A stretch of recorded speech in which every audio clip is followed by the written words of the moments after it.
Hey everybody, welcome to Go Bold. My name is Jody Atariwala and I'm your host. And today I'm coming to you from Z Jetty at Canadian Forces Base Esquimalt in British Columbia. And CFB Esquimalt is home to Canada's Pacific Naval Fleet and one of the principal boats that are used to train sailors before they go into some of the fleet ships like maritime coastal defense vessels and frigates and submarines are the Orca Class patrol vessel and training boat. And that's what's directly behind me. 8 Orca Class boats were built, and all of them are here in the Pacific Fleet. So welcome to Go Bold, and I hope you enjoy this tour and explanation of the Orca Class training vessels. So here we are on Z Jetty, and we are joined by Lieutenant Mike Mako, one of the officers in charge at the Patrol Craft Training Unit. And Mike, you are standing right in front of the namesake of the class, number 55, Orca. Tell me a little bit about what happens here. Yeah, you're absolutely right. This is the original unit herself, Orca 55. Down here at PCTU, what we do is we take young junior officers and we return to the fleet a bridge watchkeeper. BWK for short, you may hear me say that a lot. And basically that is an officer who would stand what we call bridge watches.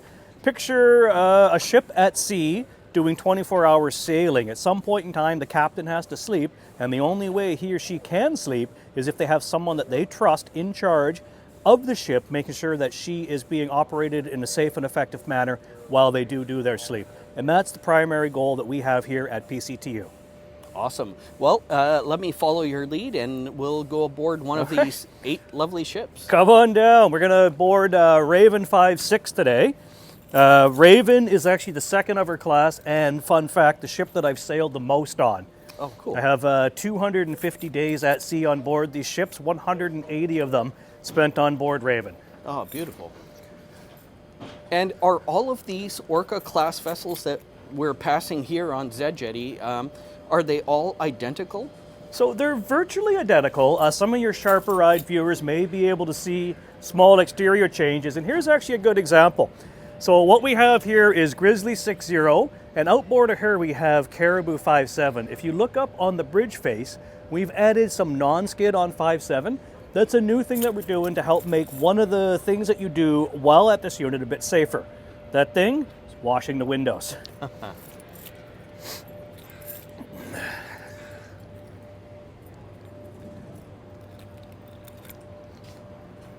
So as we get aboard here, you may see sailors doing work. You may see certain items and like pieces of equipment on the jetty. This is a working jetty. We do want to make sure that we're paying attention, staying safe, as personnel will be moving, well, in this case, hazardous oily waste. So this is what we call a brow stand, leading to a brow, leading to the ship's quarterdeck. Follow me.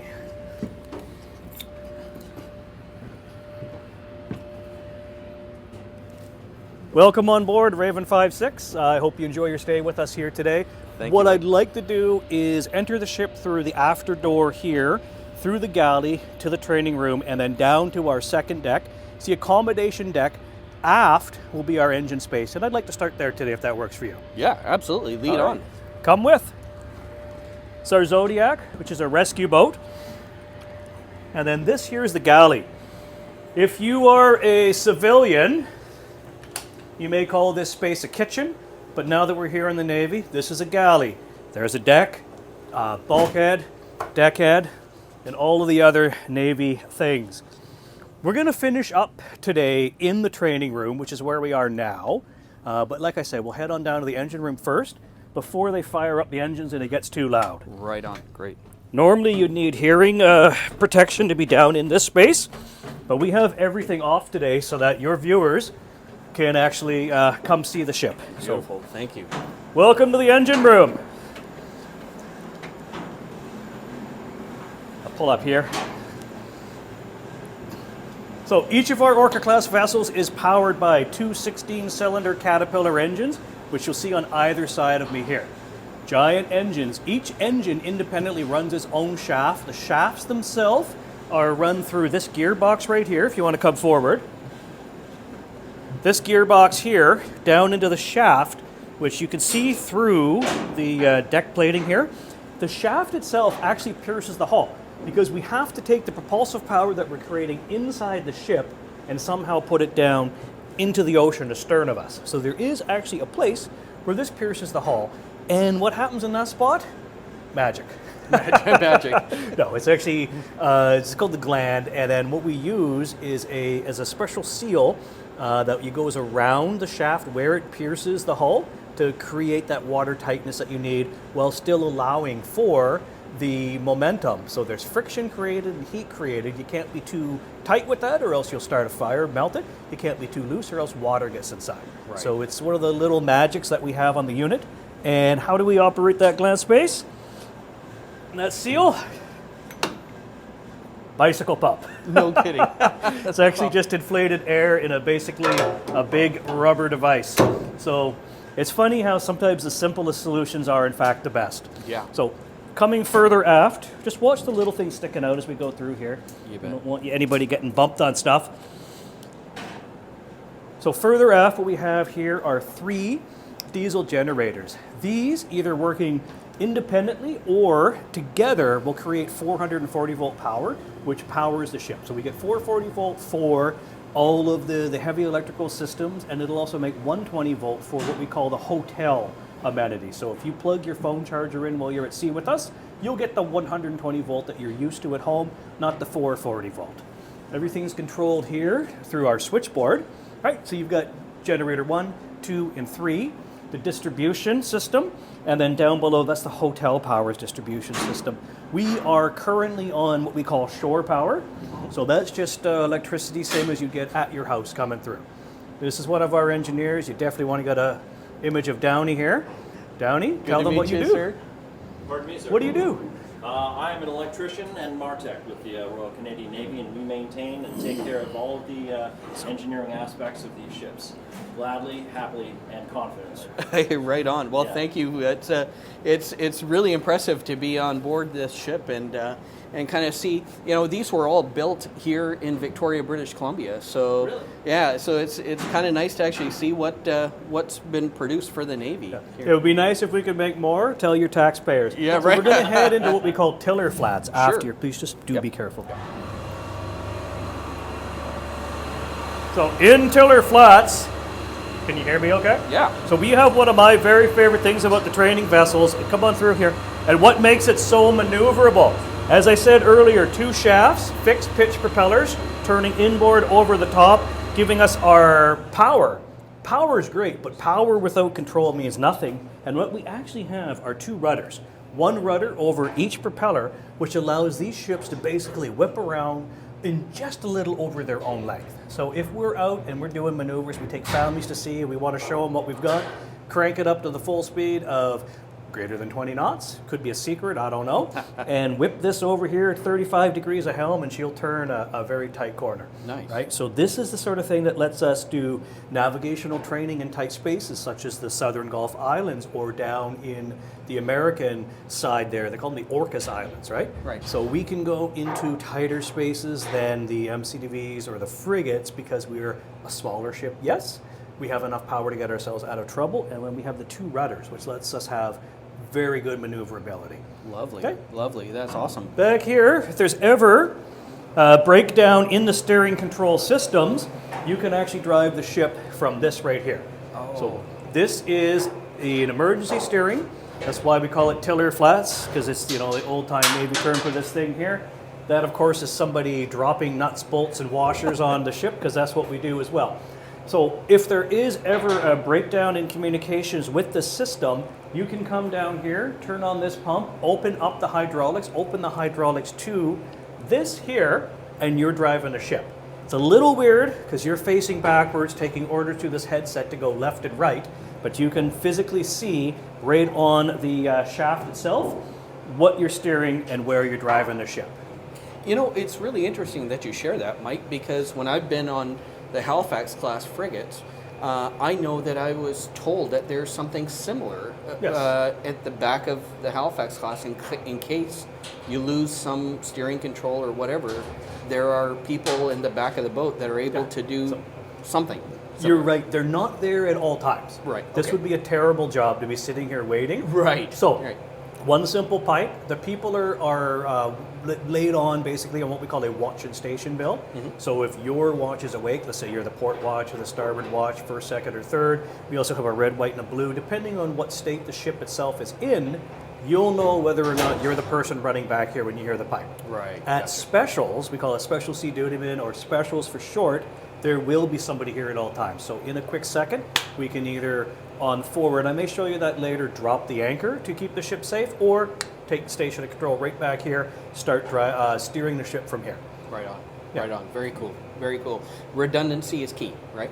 Yes. Redundancy is well, key. especially for a warship. You Yes, don't know what's right. going to happen.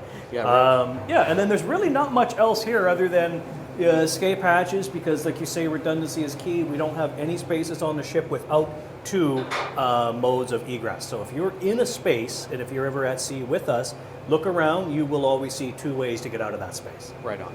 Right Okay. on. Awesome. Well, We're heading cheers. that Thank way. I'm you. going to have to Thank you. follow you. Yeah, you bet. Well, tight. I'll let you pass me here. I appreciate that. Yeah.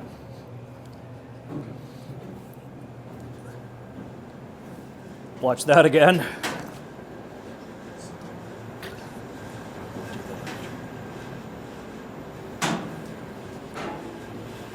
Do you want to go forward and see some of the accommodations the students live in? Sure. Yeah, Okay. absolutely. So come on forward. What we have here are, we call them heads and wash places because it's the Navy and we have to have a different term than you're used to for everything. So heads and wash places, you may more commonly think of in the civilian world as a shower and a toilet and a sink. Heads and then wash places. Right.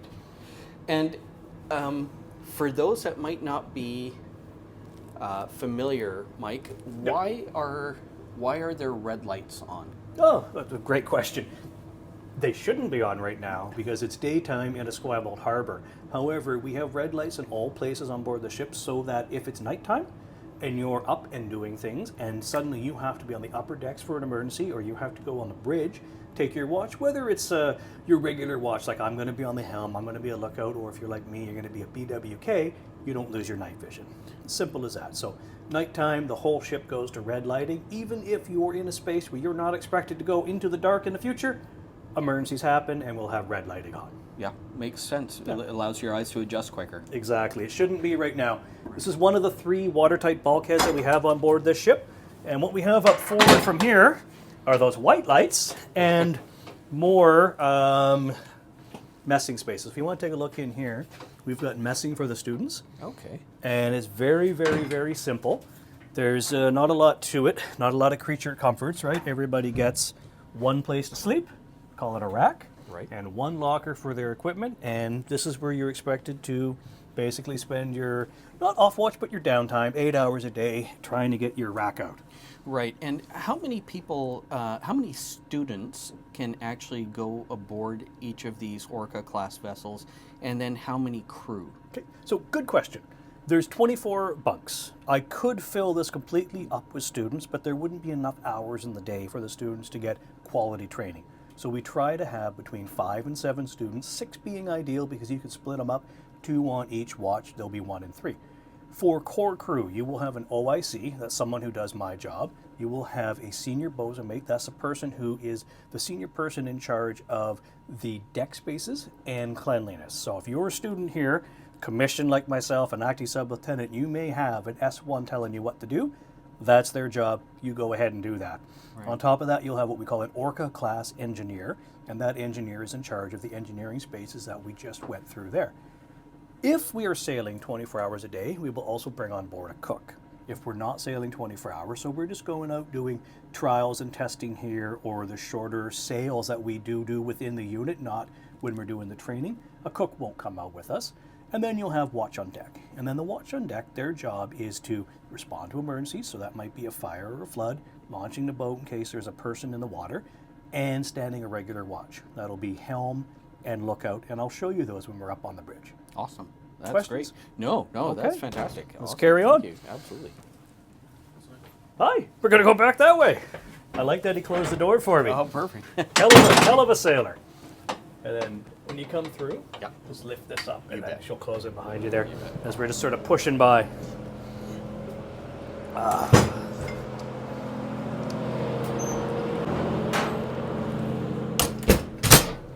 Get rid of some of that noise. Still with me? Yep.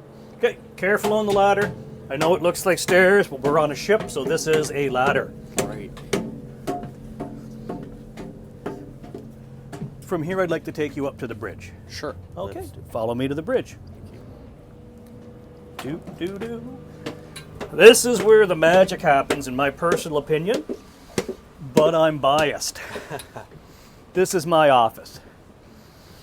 I wish I had a better view for you today, but you'll see my office both has windows and a corner.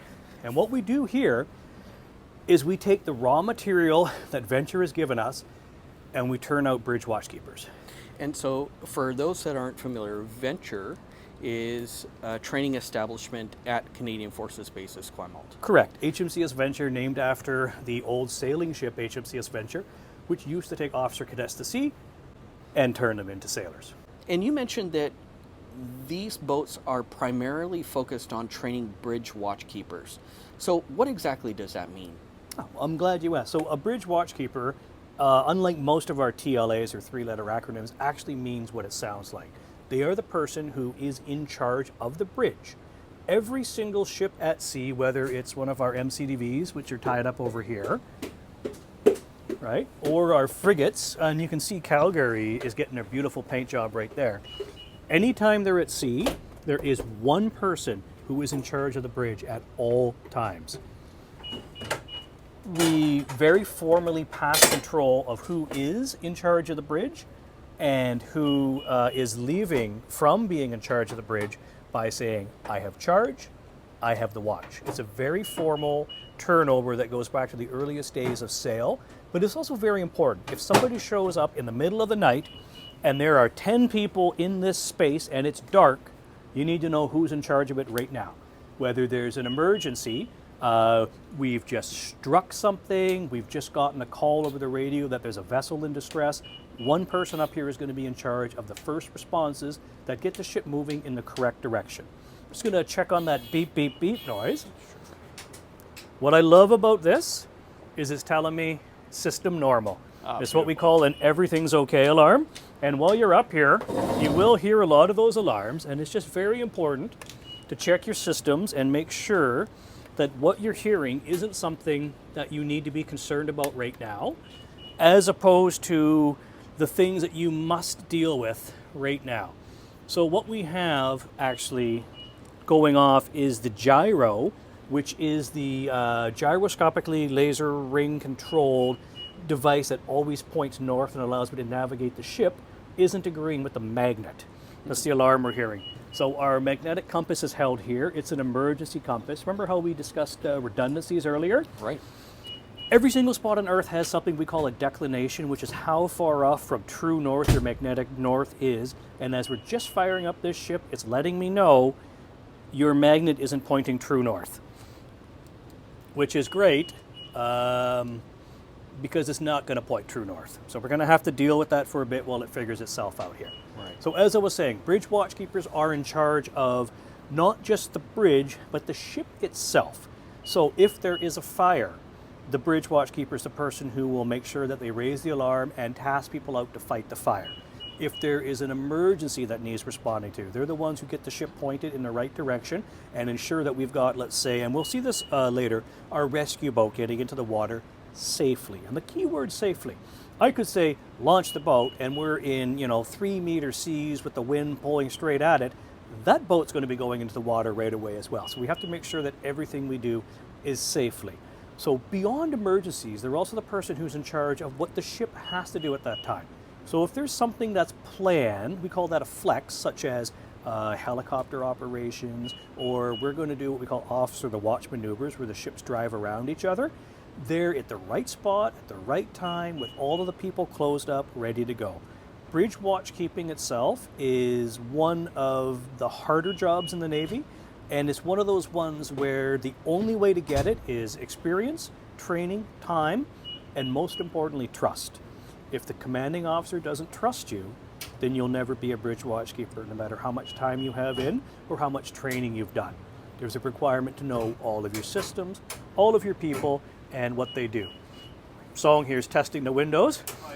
No, it's good. I like it. So this is another thing that we want to make sure everything's working correctly while we're on watch. And prior to taking a watch, you want to make sure that the off-going watchkeeper has done their job up to the point where you take over, because if you take over, it's now your, and I want to use a swear word here, but I won't.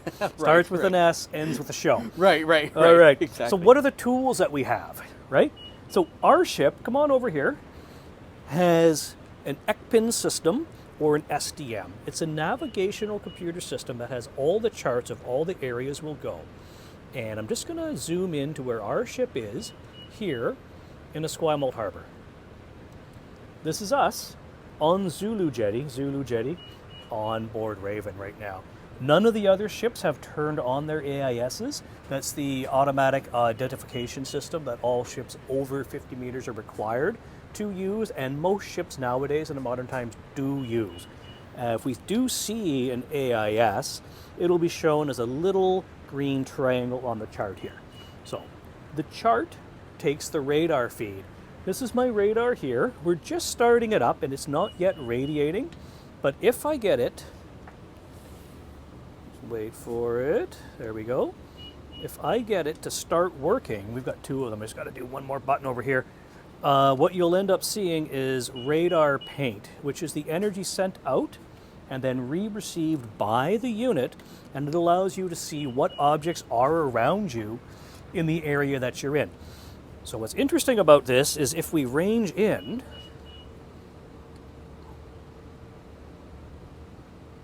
we'll actually get to see, so this is us now at about 500 yards. We do everything in yards in the Navy, with the gain turned up way too high.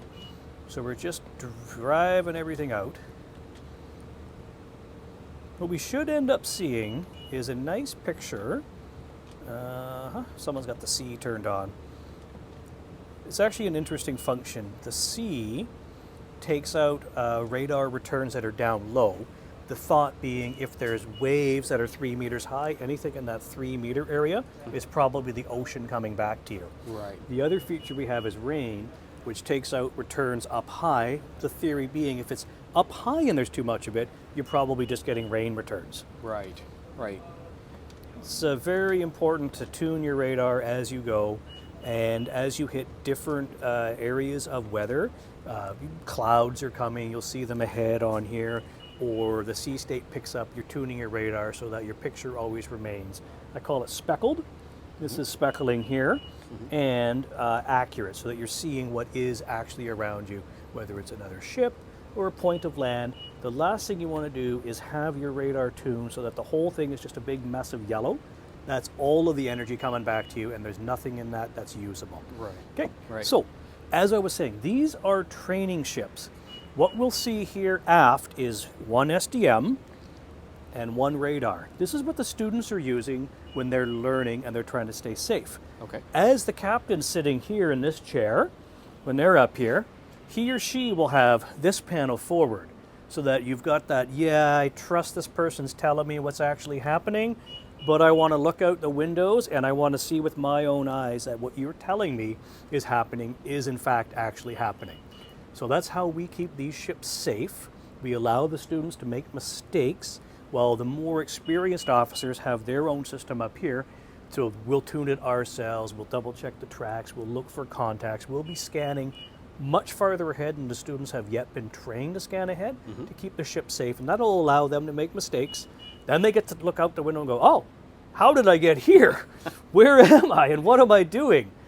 I don't like this. Right. Yeah. And that's one of the better teachers in the world is in fact making mistakes. For sure. Okay. For sure. So, And go on. of the students that are on here, Mike, how long is a typical period on these Orca Class vessels until, for lack of a better way to describe it, until you graduate on to... Okay. Great question. So HMCS Venture runs 3 courses through there. We call them NMO2, NMO3, and NMO4. Funnily enough, They're run sequentially. You'll start with 2, then 3, then 4, right? When I went through, it was actually called Mars Training, and we've since changed the name of the trade and of the training. I don't see the whole system. So there's a lot of classroom learning and simulator learning. So we're actually going into a giant building that has computerized versions of all of these systems and interacting with artificial constructs, vessels that the mentors drop in there, or your other fellow students will all be able to interact together in that system. That's part of the training. When they come to me, they'll come to me for their NWO 1. We'll take them out for a single week at sea. And it's just a chance to show them this is life at sea. Here's where you sleep, here's where you eat, here's the importance of cleanliness, here's how we respond to emergencies. Go stand your watch. Okay, now you need to make sure you take care of yourself and you get your rest because you get tired. Right? Yeah. Get them after that week, they go back to the school, they do more training, and then I'll get them out for 3 weeks for their NWO 3. And that is getting them out here and just developing those core mariner skills. Here's how you stand a watch, here's how you look out the windows, here's how you interact with other people, here's how you do all of the things that you need to do just to be successful in the next step, which is your NWO 4. That's broken into 2 different sea phases, a 2-week and a 3-week. They'll do navigation. Navigation's involved heavily in the use of the SDM system here. So this will take them to places where you normally wouldn't go as just an officer of the watch. You would stand up an entire navigation team because they're tighter. They're more confined waters. So if we're, let's say, up here, this is where everybody's taking a ferry, right? Right, everybody's taking the ferry. Well, we've got a pass called Active Pass right here where the ferry goes through. And of course, there's that's here. So we'll take you through here. And anybody who's been on the ferry knows that the 2 ferries always cross right here. There's only about 200 yards of water to the other side of the ferry. We'll try to aim to go through when the ferries are coming so that you have that opportunity to see just how close you can get and the interactions that you can have with other vessels at sea. That's the navigation side, right? And then we'll do the full put everything together side. That's the charge phase. That's where I expect them to stand here on the bridge, run the team so they don't have a trained bridge watchkeeper running it for them. They're now running it and they're being assessed on how they run it. If they're successful at that, congratulations, you've passed Naval Warfare Officer training and now you go to the fleet. Right, and then you go to ships like what are behind you. Right, or over here we've got Calgary, which we've already seen. So you'll go to either a major war vessel, one of our frigates, or minor war vessel, which would be one of our MCDVs. I've personally sailed on 5 of the 6 MCDVs. I'm ticketed on an MCDV. I've sailed on 2 out of the 3 2 out of the 5 frigates that we've got here. I'm ticketed on that, but I'm old enough that I got my ticket on the HMCSL Algonquin. Oh, nice! Right, so I love that ship. I love too. That ship. Yeah, she's my girl. Yeah. A lot of what I know is embedded more in the older times and the older systems that we don't have anymore. Sure. Right. Sure. But you've got that experience, right? And yeah, I've had an old girl fail on me in very constrained areas. They're like real steering gear breakdowns. Remember we looked aft in tiller flats? Yep. Next to giant rocks and the ocean's pushing us this way. Oh, wow. Yeah, we've had that happen. So that's why when I'm here teaching the students, I can walk them through things that I've done, how we solve those problems, and give them the confidence that the training we're giving them will actually be useful at some point in time. We're not just, oh, we just took your engine away because we want to take your engine away. Oh, we just started a fire because we want to start a fire. No, these are real things that happen. Right. Personally, I've had fires. I've been in collisions. I've had people go over the side. I've had systems fail, including helicopters. Wow. So launch a helicopter and immediately have it catch on fire. So all the training we do here actually has real world value where we're sending our students. Totally. It's so important. Let's take a little bit more of a look here at this bridge because there's also some workout gear. So yeah. which is important, right? You got to What did I say, fit. right? Like speaking of important stuff, I got to keep this thing charged up. Right. Yeah, so absolutely right. We looked down below, we saw the rack space, we saw the cleaning spaces. We want our students and also our staff and the watch on deck, everybody who's on board really, to eat healthy meals, right? So we'll bring a cookout. There's always lots of options, vegetarian option, fruit trays, fruit veggie platters, that sort of thing. So we're really pushing the healthy living. and then the workout gear. We are a small ship, so there's not a lot of space for working out, but you can take this gear after the quarterdeck, after the flight deck, forward to the forecastle in the nice weather. We do try to do swim exercises as well. So if we've got nice weather and it's the summertime and the program allows, we'll drop the anchor, go swimming. Right on. Put the boat in the water, keep you safe, get you swimming. But yeah, we do really encourage people to work out. Yeah, well, it occupies some time, but it's also good for just, keeping fit and being ready to do what you're called upon. I agree, it's the health. So Yeah. on that fitness thing, one of the things that we'll ask our students to do is sit here for an entire watch. This is the helm position. So they're in control of where the ship points using the helm, which is this wheel here, and how fast the ship goes using the throttles, which are here. They're verbally ordered by whoever has the con, like that's the person in charge of where the ship's pointing and how she's driving. But there is a human being sitting here for long hours staring at a number and turning a wheel. And it does get boring and it is hard on the body. So that's why we do encourage, when you can, get the blood pumping, get the exercise in, go do some pull-ups, go do some push-ups, go lift some weights, hit the bike. Whatever it is that you do, yoga, etc., for your personal mental fitness and physical fitness. Yeah, so important. And so, do students actually learn to steer or sail the ship here? as well? Absolutely, especially on your Naval Warfare Officer 2. The first course that you take here, we will put you on the helm. Okay. This is the helm, and we will have you acting as a lookout. Lookout basically is what it sounds like. Here are the windows, look out. Sounds silly, but it's actually really important. Yeah. And I always, and I teach the students who come train with me, talk to your lookouts, give them a reason for looking out, tell them what you're looking for, have them report to you so that they understand that they're part of keeping the ship safe. I have, no kidding, in the Mediterranean, seen an actual World War II vintage mine. No kidding. Looking out is important. Right. In local waters, the giant storms that we get actually wash shipping containers off the ships. Sure. It happens. So you ever got an Amazon order where they say it's been delayed? That's why. It's off the west coast floating in the water. If you take this vessel here, which is only 33 yards long, and you crank it into a shipping container, which is about 33 yards long, we're all going to have a bad day.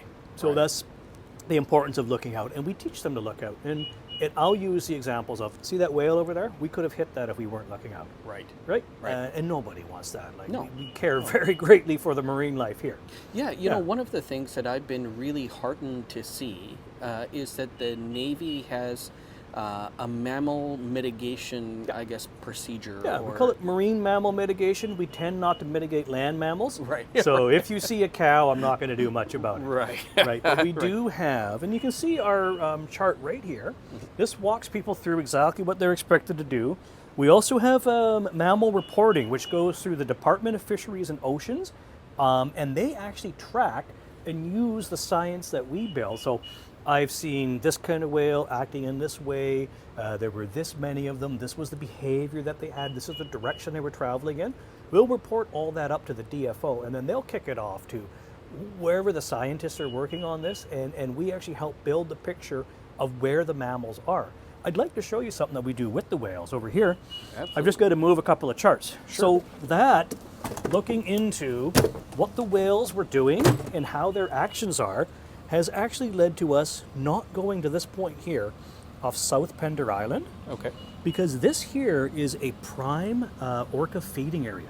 Oh, Now, we nice. didn't know that until people like us and other mariners who were using the main passages here to Vancouver, that would be Harrow and Boundary Strait on your way to Swanson, continually reported orcas, orcas, orcas, orcas, orcas, orcas.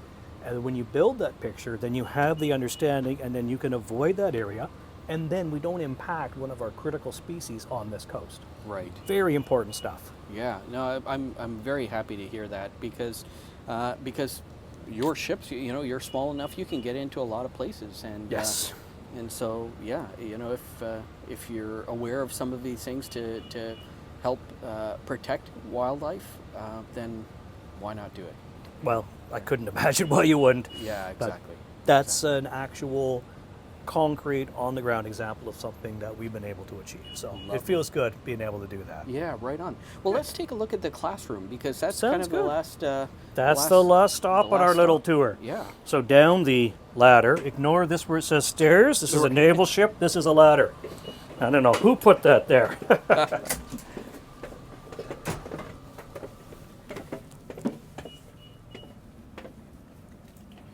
Okay, so it is a little messy, but this is a living space. The important thing to remember here is that when the students are on board and all of the staff is here on the ship, there's 24 human beings maximum on board this ship at any point in time, and this is all the space we have for working and eating, and in the evenings, a little bit of entertainment. So our ships have Wi-Fi on board. We come with a projector. Every ship has a Chromecast and a fold-down screen. So if you want to play movies in the evening, and it's quiet and it's respectful, that's one of the things that you can do here. You'll also find students working usually back here on whatever their plan is for the next day. So sometimes we've asked them to push their boundaries, push their limits. I'm going to have you drive the ship in confined waters. You're going to go from this point to this point. You've got 1 hour to get there. How fast do you want to go? What tracks do you want to use? How will you visually keep us safe? So if you look out into the ocean, you'll sometimes see buoys and markers and points of land, and all of those things help build your understanding of the area you're in if you've planned it really well. And you can say, yeah, that buoy there, as an example, I'll pick Victor Scholl's buoy. It marks the dangers to whatever side you're on. And as the students are back here pouring through the charts and reading the sailing instructions, they get a great understanding of that space. And then we take them and we make them do it for real. And you know what happens? 8 hours of planning here is thrown out the window by one sea kayaker cutting across you. But that's what you have to be able to do, is come back here, study, plan, prepare, go up there and execute. And this is the space where they do all that planning in. There's no space down below. It's just racks and wash places, right? Right. So this is where they'll do that. Most important thing, of course, is just over in the corner there. And that would be the coffee maker. Exactly. Because the Navy does run on caffeine. Yeah, you got to have your coffee. Yeah. Well, this is fantastic. It's so the primary, I guess, student area is. It would be the after portion here. Right. The Y is the power bars, right? So every student's going to have a computer. They're all going to be tucked into the space doing like a gridlock where one of them will be in charge of the big overall plan, and then they'll dist out little pieces of it to the students to make their smaller plans, and it all comes together. Right. Now, the other really important part about this space is over in the corner there, and it's our DC equipment. So we are a smaller ship. We tend to take people who are less experienced to sea, right? So we're not taking trained firefighters. We're not taking trained hull techs who know how to do leak stopping and stuff.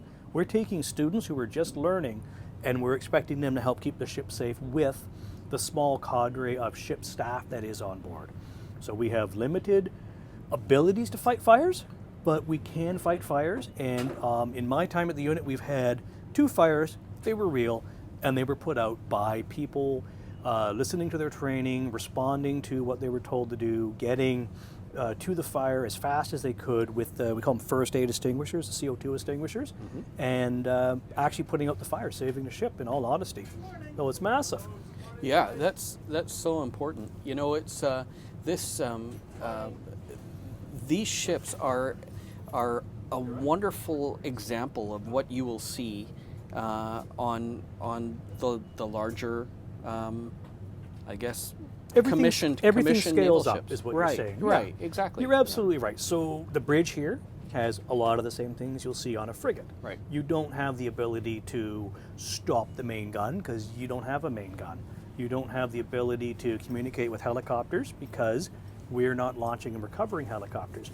These ships can operate with helicopters, and every opportunity we have, we do. It's just we do it off the forecastle, and it's a more stripped down version. Vice, the real thing where you're taking a helicopter with you, let's say on a frigate, and we're going to Africa and we're going to fight piracy. Right. Right? That's the real thing, but this does get you there. You've got the exact same bunker gear, the exact same SCBAs, the exact same bottles. Everything here is the same. The leak stopping, what limited bits we have, is actually all the same as well. And this is a place where you'll train and get ready for whatever may come when you're in the fleet itself. Right, right. Well, let's take a quick look at some of the outside spaces of the Orca class boats, and then that should wrap up our tour. Let's head through the galley. So we have two main outside spaces that we'll be looking at today. Okay. We've got the quarterdeck and the forecastle. Cool. Galley still the galley. So important. Got to keep people well fed. Well, you got to keep them fed, and it's got to be healthy food, right? Right, right. So what we have here is the quarterdeck. The main purpose of the quarterdeck would be holding our rescue boat here and our rescue crane here. So obviously the crane is used to put the boat in the water. The boat has to go in the water in a safe manner. It's a very small boat, and we do operate in very large seas. So it's up to the bridge watchkeepers to look where the sea is coming from, where the wind is coming from, and make it as safe as possible to put the people that you're going to put in this boat to go do the mission that you've asked them to do as safe as possible. Right. Right. And then we also do some line handling back here. So you've got your, this is the number 4 rope, the after rope, tied up in a double up here to hold you to the jetty, because that's how we keep the ships alongside. Right. 4 lines doubled up, and you'll see aft of us is the Moose 6'2", and she's got the 2 lines forward as well. Right, right. These are beautiful boats, and how did... I was going to say, it's okay to call them beautiful. How'd you know that was coming? They are, and how are they in terms of performance? Like how... Very great. Oh, man. Oh. So the cool thing about these boats, and also the bad thing, the thing you have to be aware of is they will get up on a semi-plane, so they actually make a bigger wake than the big ships. The MCDVs aft and the frigates over on the other side there sit deeper in the water, and they don't come up out of the water when they speed. But when you feel the power coming on and you feel the ship herself lifting out of the water and you watch the massive wake that you leave behind you, it's truly a joy. Like the power that these things have is incredible. Yeah, they're faster than the MCDVs over there, but not as fast as a frigate. Right, right. Well, Mike, thank you so much for taking the time to give us a tour of the Orca class training boats and an appreciation for what you guys do, because without you, you're not getting people that are going to the larger ships of the Navy. So this is a really important function here. Well, I appreciate your time today as well. Thank you. And we hope to see you down here for an actual sail. Absolutely. Get you out to sea. Looking forward to that. Thank you so much. Awesome. Thank you. Cheers. Cheers.